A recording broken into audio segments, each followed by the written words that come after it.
Ce n'est pas la version qui a été racontée, mais la version qu'on a essayé de cacher. Le Sénat a assigné à Scipion l'Africain un officier adjoint très expérimenté. Si Scipion commettait la moindre erreur, l'adjoint prendrait immédiatement le commandement à sa place. Mais après tout, Scipion l'Africain était l'homme qui allait vaincre Hannibal. Une fois arrivé en Espagne, il commença par apaiser les soldats vaincus. Il déclara que le commandant mort n'était pas son vrai père, que son père était en fait Poséidon, dieu de la mer, et qu'il était venu pour les aider à se venger de Carthage. Voyant que Scipion l'Africain montrait une telle sincérité, allant jusqu'à renier son père, ses soldats vaincus retrouvèrent le moral et dissipèrent totalement le traumatisme de leur précédente défaite. Scipion l'Africain apprit aussi que l'ennemi s'était divisé en 3 armées, toutes situées à 10 jours de marche de Carthagène. Carthagène était la principale base d'Hannibal en Espagne, également appelée la Nouvelle Carthage. Scipion décida alors d'adopter la même stratégie qu'Hannibal contre Rome, en lançant une attaque éclair pour s'emparer directement du bastion d'Hannibal. Un trajet qui aurait normalement pris 20 jours, il ne lui en fallut que 7 pour l'accomplir. Puis il s'empara de Carthagène en une seule journée. Les 3 armées carthaginoises n'eurent absolument pas le temps d'envoyer des renforts. Scipion savait très bien que, même s'il avait occupé Carthagène, les 3 armées ennemies étaient toujours présentes, totalisant plus de 70 000 hommes, alors que lui-même n'en avait pas même 30 000. C'est pourquoi, tout en surveillant les mouvements des 3 armées carthaginoises, il entraînait ses soldats jour et nuit. Les soldats devaient courir 6 km avec une charge sur le dos. Selon la réglementation romaine, chaque soldat portait 10 jours de vivres lors des marches, plus les armes. Ainsi, chacun portait plus de 10 kilos. Scipion l'Africain s'intéressait aussi à l'amélioration des armes. Carthagène était le grenier, le trésor et l'arsenal de Carthage, et abritait de nombreux artisans. Scipion remplaça les longues épées de ses troupes par des glaives à double tranchant, utilisés par les autochtones espagnols. Ces glaives étaient plus légers et plus offensifs lors des combats rapprochés. Cette année-là, Scipion l'Africain avait déjà fait tous les préparatifs nécessaires. Mais les 3 armées carthaginoises ne lancèrent pas d'attaque, car à Rome, les généraux vaincus n'étaient pas punis. Mais à Carthage, c'était différent. En cas de défaite, ils risquèrent la peine de mort, si bien qu'aucun des 3 généraux n'osa engager le combat contre Scipion à la légère. La prise de Carthagène provoqua l'allégresse dans toute Rome, tandis qu'Hannibal ignorait totalement que sa propre patrie était déjà perdue. À ce moment-là, il continuait à manœuvrer face aux légions romaines sur la péninsule italienne. Qui l'aurait cru? Même Hannibal, le père de la stratégie, a finalement trouvé un adversaire à sa mesure. Et pour affronter cet homme, Hannibal eut recours à des méthodes particulièrement sournoises. Cet homme n'est autre que Marcellus, surnommé l'épée de l'Italie. La deuxième guerre punique est appelée par les Romains la guerre d'Hannibal. En 210 avant J.J. c'était la 9e année du déclenchement de la guerre d'Hannibal. Cette année-là, parmi les 2 consuls élus de Rome, figurait Marcellus. Auparavant, Marcellus se trouvait sur le champ de bataille en Sicile, où il s'était durement affronté à Archimède et avait finalement repris Syracuse. Comme le dit le proverbe, à grande compétence, grande charge. Il fut donc envoyé dans la région des Pouilles, au sud de l'Italie, qui constituait la ligne de front face à Hannibal. Jusqu'alors, l'initiative de la guerre était toujours restée entre les mains d'Hannibal. Mais les dirigeants carthaginois ne surent pas saisir l'occasion, laissant Hannibal combattre seul sur la péninsule italienne. À présent, l'initiative de la guerre commence à passer du côté romain. Le premier à affronter Hannibal fut un ancien consul, lui aussi à la tête de 2 légions. Il est évident que ses compétences laissaient à désirer, et il s'est lancé dans une rude bataille contre Hannibal. Non seulement ces 2 légions furent presque entièrement anéanties, mais lui-même trouva la mort. Marcellus rassembla les soldats rescapés de cet ancien consul et poursuivit l'affrontement avec Hannibal. Pour empêcher les troupes romaines de s'approcher de Tarente, Hannibal errait sans cesse dans les montagnes profondes habitées par les Samnites. Des escarmouches opposèrent les 2 camps, chacun remportant victoire ou défaite. L'année suivante, c'est-à-dire en 209 avant J.C., à ce moment-là, bien que Marcellus soit devenu un ancien consul, sa mission reste de retenir Hannibal. Ensuite, le consul Fabius, élu cette année-là, prend la tête de 2 autres légions pour attaquer Tarente à cette occasion. Les Romains savaient très bien que dans l'armée carthaginoise, seul Hannibal était redoutable. En effet, alors que l'épée de l'Italie âgée de 61 ans se battait avec le Hannibal de 38 ans, Fabius s'empara de Tarente. Bien que retenir Hannibal ait coûté très cher, toutes les villes importantes conquises par Hannibal ont désormais été reprises. Hannibal a été repoussé jusqu'à l'extrême bord de l'Italie, dans la région de Calabre. Mais ce qui attendait Hannibal là-bas, c'était la nouvelle de la chute de Carthagène. Carthagène était la principale base d'Hannibal en Espagne, également appelée la Nouvelle Carthage. Hannibal n'en revenait pas que l'endroit où il avait passé sa jeunesse ait été conquis en une seule journée par un gamin de seulement 26 ans, nommé Scipion. Il se demandait vraiment à quoi servaient ses 2 frères et plus de 70 000 soldats restés en Espagne. Nous sommes maintenant en 208 avec J.C. Hannibal sentait qu'il ne pouvait plus attendre. Il n'avait désormais plus aucun avantage et devait porter un coup fatal à Rome. Du côté romain, on souhaitait également livrer une bataille décisive contre Hannibal, car cette année-là, Marcellus fut de nouveau élu consul. Toutes ces années, il s'était constamment affronté à Hannibal sans obtenir de résultats concrets, ce qui lui valait de nombreuses critiques dans l'opinion publique. Il est même retourné spécialement à Rome pour expliquer à l'ensemble des citoyens à quel point il était été difficile de combattre Hannibal. Bien que tous les citoyens aient compris Marcellus, il espérait tout de même mettre fin à la guerre au plus vite. Ce qui était frustrant, c'est qu'après que la grande armée romaine se soit rassemblée en Calabre, Hannibal refusa de livrer bataille. Peu importe les provocations des Romains, Hannibal ne réagissait tout simplement pas. En réalité, Hannibal avait déjà un plan. Il y avait une petite colline entre les deux camps, un emplacement très avantageux en cas de combat, et qui n'appartenait encore à aucun des deux camps. Hannibal envoya 300 cavaliers numides, qui profitèrent de la nuit pour se cacher dans la forêt autour de la colline. Comme prévu, l'armée romaine s'intéressa elle aussi à cette petite colline. Marcellus mena personnellement 220 cavaliers pour effectuer une reconnaissance. Comme le consul s'était déplacé en personne, presque tous les officiers supérieurs romains l'accompagnaient. Cette façon de faire était vraiment trop imprudente. Ces 200 hommes furent encerclés par les 300 cavaliers numides. Marcellus fut transpercé à la poitrine par une lance ennemie, tandis que l'autre consul et le fils de Marcellus, grièvement blessés, réussirent à s'échapper de justesse. Bien qu'Hannibal s'attendît à ce que les Romains tombent dans son piège, il n'aurait jamais imaginé qu'il manquerait de peu d'anéantir tous les commandants romains. S'il l'avait su, il aurait envoyé encore plus d'hommes. C'était vraiment incroyable, comme une jeune vache qui fête son anniversaire. C'est le summum de la chance. L'épée de l'Italie, qui s'était opposée à Hannibal pendant tant d'années, n'était plus désormais qu'un cadavre gisant devant lui. Pour lui témoigner du respect, Hannibal fit incinérer ce vieil homme de 62 ans, plaça ses cendres dans une boîte en or et ordonna à ses hommes de la remettre au fils de Marcellus. Mais en chemin, les soldats carthaginois chargés de transporter les cendres furent tentés par la boîte en or. Lors de la dispute, la boîte tomba et s'ouvrit. Et par hasard, un coup de vent souffla, ne laissant plus rien du tout. Aujourd'hui, il existe encore une tombe de Marcellus dans la ville de Venosa. La tombe semble ancienne, mais l'inscription sur la stèle n'est pas en latin ancien, mais en italien moderne. Mais cela n'a rien d'étonnant. De nombreux sites historiques en Occident sont ainsi. Il est pratiquement impossible de les authentifier. Le commandant blessé en fuite n'a pas oublié de remplir son devoir, car la bague de Marcellus était tombée entre les mains d'Hannibal. À l'époque, une bague représentait le symbole du pouvoir d'une personne. Il dépêcha donc rapidement des messagers pour avertir partout que tous les documents portant le sceau de Marcellus étaient des faux. Hannibal a effectivement agi ainsi, tentant d'utiliser de faux documents pour s'emparer de ces villes. Le précédent consul a renoncé à affronter Hannibal en bataille décisive et a plutôt mené ses troupes pour défendre Tarente. Cette décision s'est avérée extrêmement judicieuse. En effet, Hannibal voulait attaquer Tarente, mais il a finalement dû y renoncer. Peu de temps après qu'Hannibal soit retourné en Calabre, ce consul n'a finalement pas survécu à ses graves blessures. Cette année-là, les deux consuls romains sont morts des mains d'Hannibal, et la situation sur le champ de bataille en Espagne était encore plus périlleuse.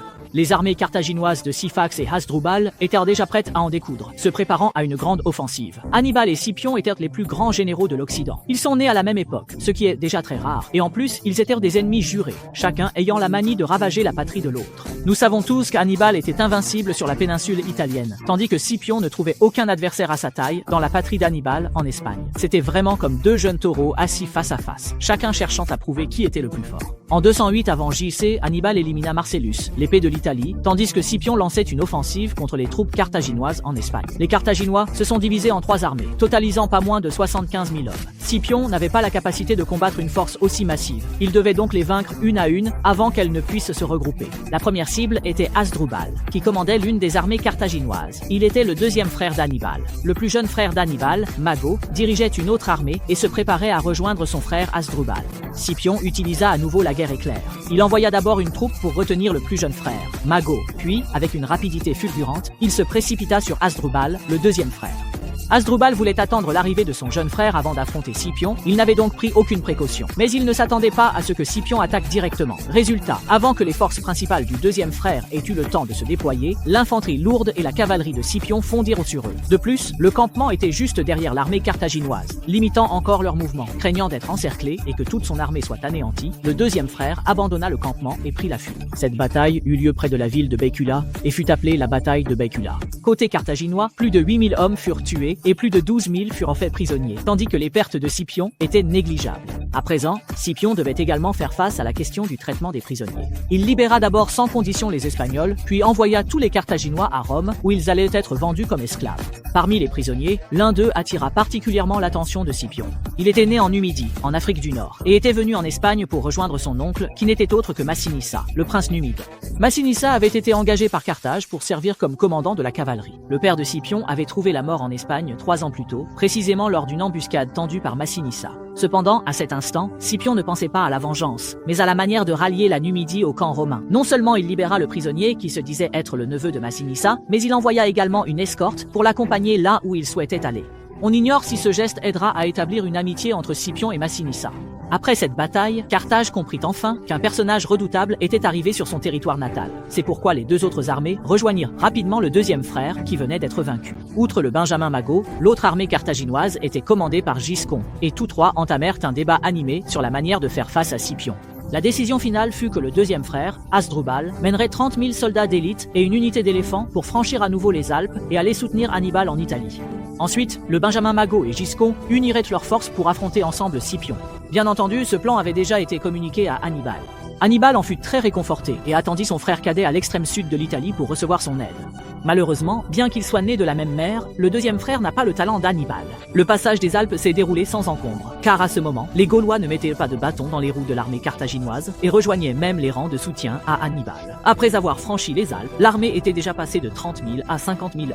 Avec une armée aussi massive devant traverser l'Italie du nord au sud, le deuxième frère ne s'est pas demandé comment exploiter les failles des Romains, mais a simplement choisi les routes les plus faciles pour marcher. Les Romains, bien sûr, n'allaient pas le laisser passer. Fabius, surnommé le bouclier de l'Italie, fut furieux d'apprendre que l'armée carthaginoise était revenue d'Espagne en Italie. Il considérait cela comme une négligence de la part de Scipion. Envoyer des troupes en Espagne avait justement pour but d'empêcher Hannibal de recevoir du renfort. Mais Scipion a tout de même laissé passer l'armée carthaginoise. C'est pourquoi Fabius jura de ne plus jamais faire confiance à Scipion. Mais certains pensaient que Scipion n'avait pas eu tort. S'il avait poursuivi Hasdrubal, alors les plus jeunes, Mago et Giscon, l'auraient sûrement attaqué par derrière. De plus, afin de faire face à Hasdrubal, Rome porta en 207 avec J.C. le nombre de ses légions de 21 l'année précédente à 23. Si Hannibal n'est pas allé à la rencontre des deux généraux plus tôt, c'est pour deux raisons. D'abord, il ne s'attendait pas à ce qu'ils arrivent aussi vite. Ensuite, la Calabre, dans le sud de l'Italie, était déjà sa dernière base, et il craignait qu'en partant, Rome ne profite de l'occasion pour la prendre, car aucun de ses subordonnés n'était capable de la défendre. C'est pourquoi, bien qu'Hannibal ait commencé à remonter vers le nord, il avançait très lentement. Ce à quoi Hannibal n'aurait jamais pu s'attendre, c'est que, bien qu'il ait attendu l'arrivée d'Hasdrubal, il n'a reçu qu'une tête. Hannibal est le général le plus malchanceux que j'ai jamais vu. Il espérait l'aide d'Hasdrubal, mais après des jours et des nuits d'attente, tout ce qu'il a reçu, c'est une tête. Rome et Carthage se sont affrontés à 3 reprises lors des guerres puniques, la deuxième guerre punique étant la plus longue et la plus célèbre. En 207 avant J.C., Hannibal combattait seul sur la péninsule italienne depuis 11 ans lorsqu'il apprit enfin qu'Hasdrubal venait à son secours. Hasdrubal a emprunté le même itinéraire qu'Hannibal pour entrer en Italie. Il a d'abord traversé les Pyrénées depuis l'Espagne, puis le territoire des Gaulois, avant de franchir les Alpes pour pénétrer en Italie. Mais une fois arrivé en Italie, la situation a changé. Bien qu'ils soient frères, Hasdrubal n'avait pas le talent d'Hannibal. Il ne savait pas comment éviter l'ennemi pour rejoindre Hannibal.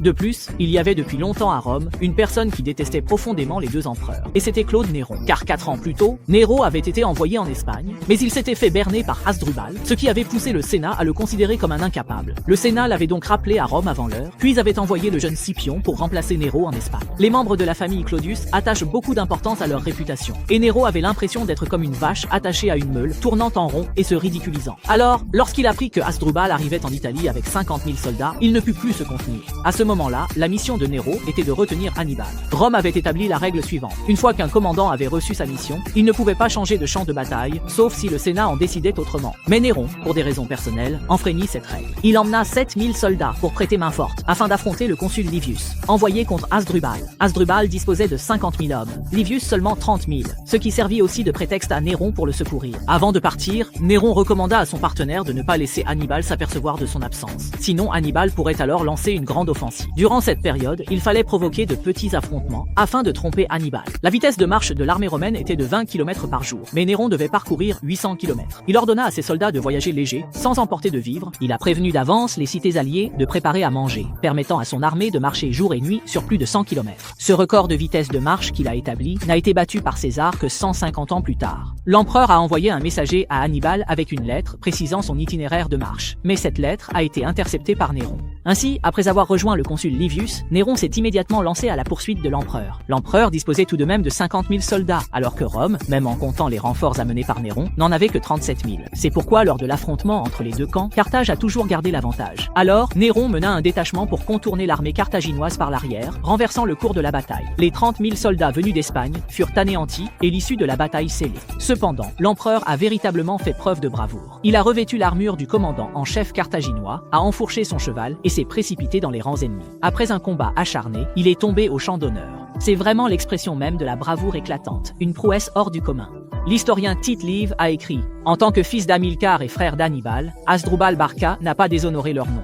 Après la bataille, Néron, accompagné de 7000 soldats, retourna sans relâche vers le sud sur le champ de bataille où il faisait face à Hannibal. Depuis le moment où Néron quitta discrètement le camp, livra bataille contre Hasdrubal sur les rives du Métaure, puis retourna à son camp au sud, tout cela ne prit que 14 jours. Pendant ce temps, Hannibal ne se douta à aucun moment que Néron avait quitté le camp, et il ne s'inquiéta pas non plus de l'absence de nouvelles de Hasdrubal, car il pensait que ce dernier était encore en train de descendre les Alpes. Ce n'est que lorsqu'un groupe de soldats romains jeta un paquet devant son camp et qu'il vit la tête de Hasdrubal, le frère, qu'il comprit enfin tout ce qui s'était passé. Ainsi s'acheva la réunion des deux frères, Hannibal et Hasdrubal, après 11 ans de séparation. Cette nuit-là, Hannibal quitta le camp, retourna à l'extrême sud de l'Italie, dans la région de Calabre, et n'en sortit plus jamais. Rome était en liesse après la victoire à la bataille du Métaure. Lors de la cérémonie de triomphe, c'est le consul Livius qui montait sur le char tiré par 4 chevaux, mais tout le monde savait bien que le véritable général victorieux était Néron. Bien que Néron n'ait pas partagé cette gloire, il était tout de même satisfait d'avoir vengé l'humiliation subie en Espagne, et il ne fut pas non plus puni pour avoir quitté son poste sans autorisation. L'année suivante, c'est-à-dire en 206 av. J.C., Mago apprit que son frère aîné Hasdrubal, ainsi que tous les soldats qu'il avait emmenés en Italie, avaient tous péri. Il décida donc de livrer une bataille décisive contre Scipion en Espagne. En 206 av. J.C., une bataille eut lieu en Espagne, comparable à la bataille de Cannes. Il s'agit de la célèbre bataille d'Ilipa. Les deux camps opposés étaient toujours Rome et Carthage, mais cette fois, c'est Rome qui l'emporta. C'est précisément grâce à cette victoire que Rome put ensuite livrer la bataille de Zama, qui allait décider du destin de Carthage. Cette bataille fut menée par le général romain Scipion, âgé de 29 ans, à la tête de 48 000 soldats contre 74 000 Carthaginois, commandés par Hasdrubal Gisco et Mago Barca. Au début, les deux camps se sont précipités pour se déployer sur la plaine, mais aucun n'a pris l'initiative d'attaquer. Ils se sont observés, se défiant, donnant l'impression qu'aucun combat n'avait eu lieu, alors qu'on aurait dit qu'une bataille acharnée venait de se dérouler. Au coucher du soleil, les deux armées sont retournées se reposer dans leurs camps respectifs, et le lendemain, elles ont répété la même manœuvre. Ainsi, jour après jour, les deux camps semblèrent vouloir s'entretuer du regard. Peu à peu, Carthage commença à se relâcher, et ils arrivèrent de plus en plus tard sur le champ de bataille. Jusqu'au jour où l'armée carthaginoise ne se déploya même pas sur le champ de bataille. Carthage ne lança pas d'attaque durant ces jours-là, car le général Giuseppe n'était pas déterminé. Quant à Scipion, s'il n'a pas lancé d'attaque, c'est parce qu'il avait déjà élaboré son plan. Abonnez-vous à Animistica pour ne rien manquer. Likez, partagez et rejoignez-moi tout de suite pour un nouveau voyage dans l'histoire.